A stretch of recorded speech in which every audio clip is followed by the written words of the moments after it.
Mapapansin nyo po, ayan, inikisa na nila. Inikisa na nila yung batong ito. Ayan, kita nyo. Footprints. Hapak. Saan? Sa ilalim nito.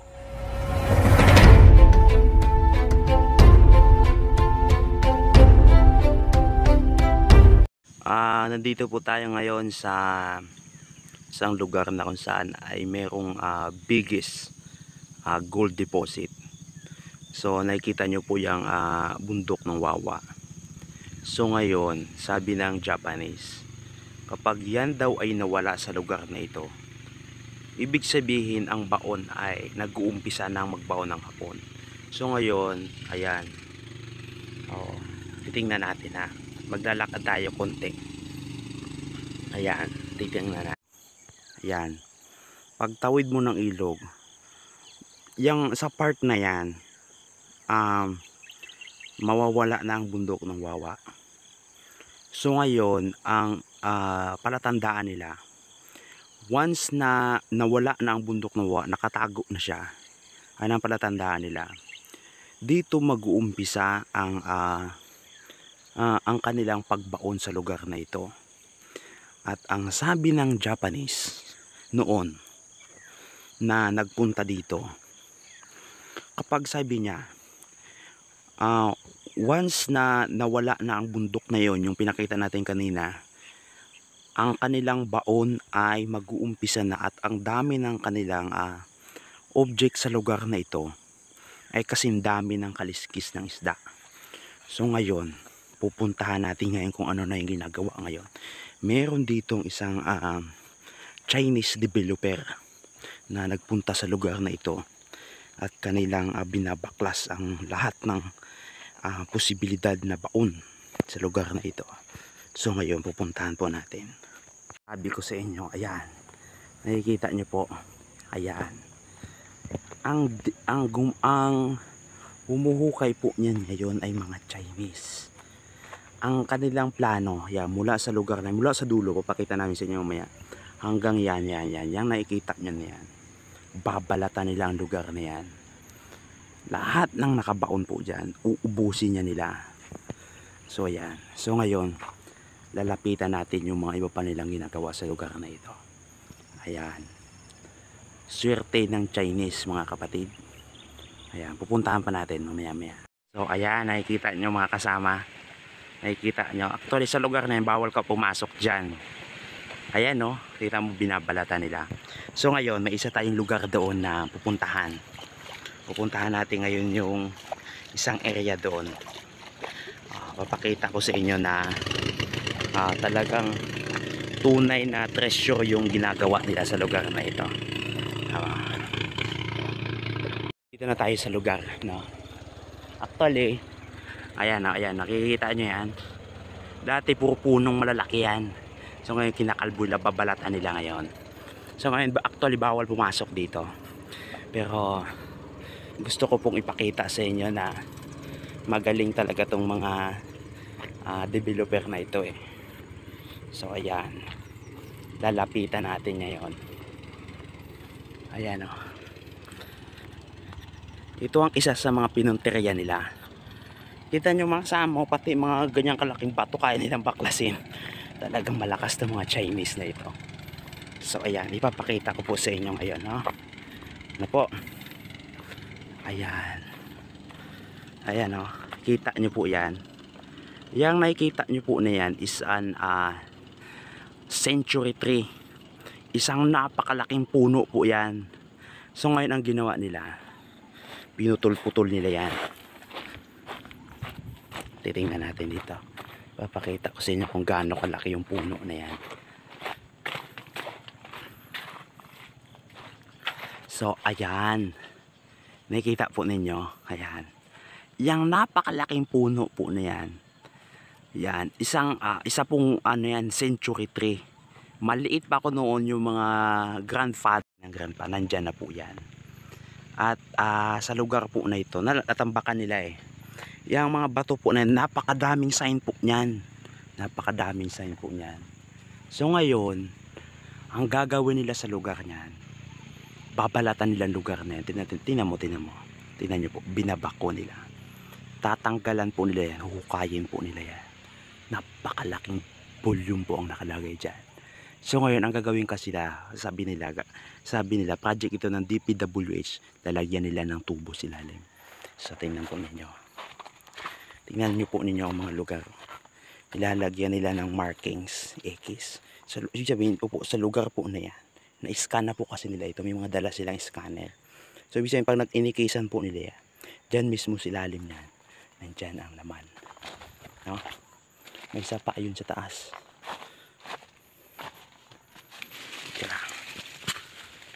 Ayun yung isa sa taas ng bato.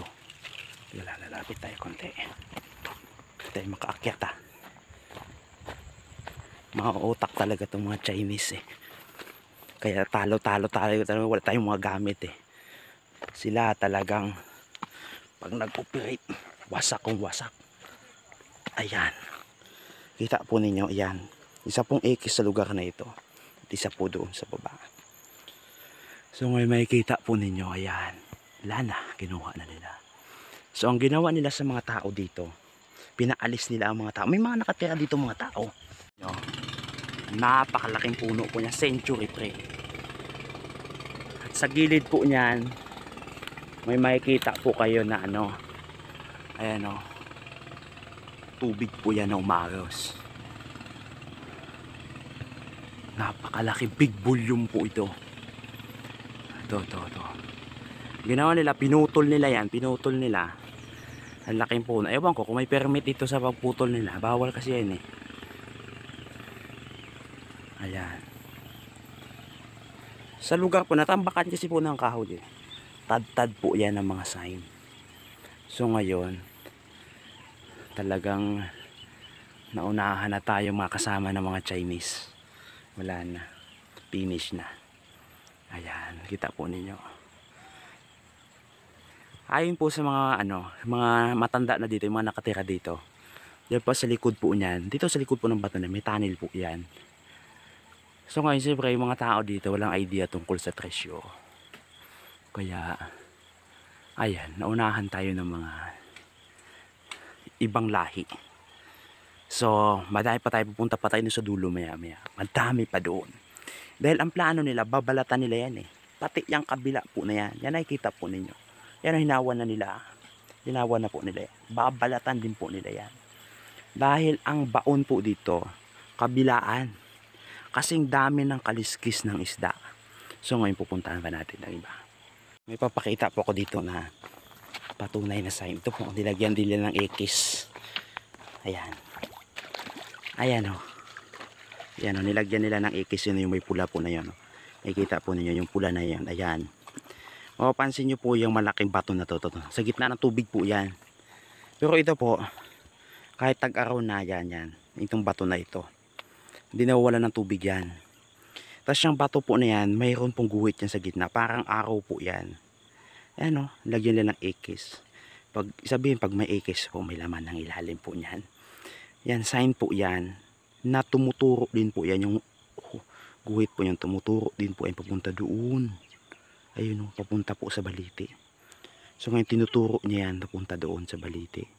Kasi yung Balite po na yan, yun o, mayroon po yan dyang tunnel papunta doon sa Balite. So, ayan po.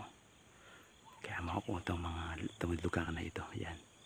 Ito pa, may isa pa. Ayan o, inikesan din nila. Pag may ikis, may laman sa ilalim.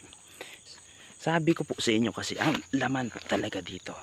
Yan, nakita nyo po ay ang hugis pa po yan. Yan, nakita nyo po. Yan o, hugis pa po. Sabi ko po sa inyo kanina, ang laman po dito dikit-dikit. Parang kasing dami ng kaliskis ng isda. Makapansin nyo po, yan, inikisan na nila. Inikisan na nila yung batong ito. Yan, kita nyo, footprints, hapak. Saan? Sa ilalim nito. Grabe talaga. Napaka-utak ng mga Chinese.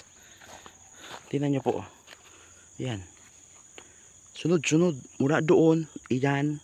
Mula doon sa dulo, iyan. Grabe. So next, pupuntahan pa natin iba dito. May isa pa dito. Ayan, inikesan din nila. Grabe, ang lugar po na ito. Dikit-dikit. So ayan oh, may mga tanda sila. Sulat ng Chinese. Sila lang ang nakakaalam niyan. Ewan ko kung ano ang ibig sabihin niyan. Ayan. Nakapunta pa tayo dito sa dulo. Grabe oh. Dikit-dikit ang sign. Dikit-dikit ang baon. Kasi yung mga bato po na yan, hirila po yan dito. Mula doon sa dulo. Yan, iyan. Ayan, hirila po. Ayan. Punta pa tayo dito sa dulo. Ayan. At ito pa po. Kita nyo. Kita po ninyo. Ayan. Nilagyan nila ng mga markings. Yan po. Pag tinignan nyo po maigi, obserbahan nyo po maigi. Nakaturo po. Yung mga bato po na yan. Kita nyo. Nakaturo po yan dito. Ayan o. Baka madapa tayo. Lalim ba ito? Ayan. Sa lugar po na ito. Ayan, ayan, ayan. Lagyan nila ng mga, dahil ang sabi na dito ang baon silalim po nito. Dito. Sa inapakan po natin. Ayan o. Inikesa nila B1, B1, B3, B2. So, mapansin nyo po sa gilid o. Ayun o. May tatlong dots sa gilid. Dali ka, lapitan natin. Ayan. Ayan o, yun po. May mga dots sa gilid po. Ayan. Yung mga bato na yan, tinuturo po yan dito. Ito. Ayan, nakikita po ninyo. Ayan. Grabe. Tingnan po ninyo. Yan. Yan, ginawan po nila. Dahil ang plano, dyan sila maghukay. Sa gitna po niyan. Tingnan po ninyo mahigi dyan. Ayan. Another big volume na naman yan. Yan o. Kita nyo kanilang mga gamit o. Kita po ninyo yung kanilang mga bako na ginagamit.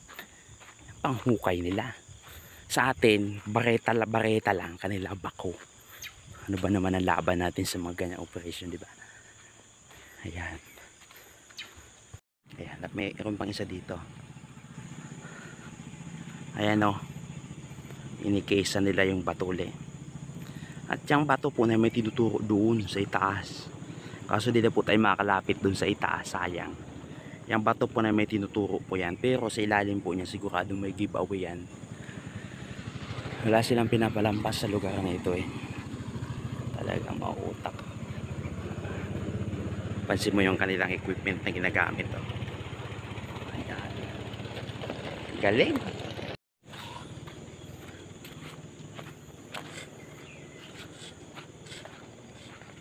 Yan, sa lugar po na bawal pumasok. So ayan. Nagawa nila, inuhukay nila. Ang kala nyo po ang ganda po ng lugar na ito kasi wala eh. Naunahan tayo ng mga Chinese. So yung tinatambak nila bato dito. Hindi ko alam kung ano gagawin nila dito.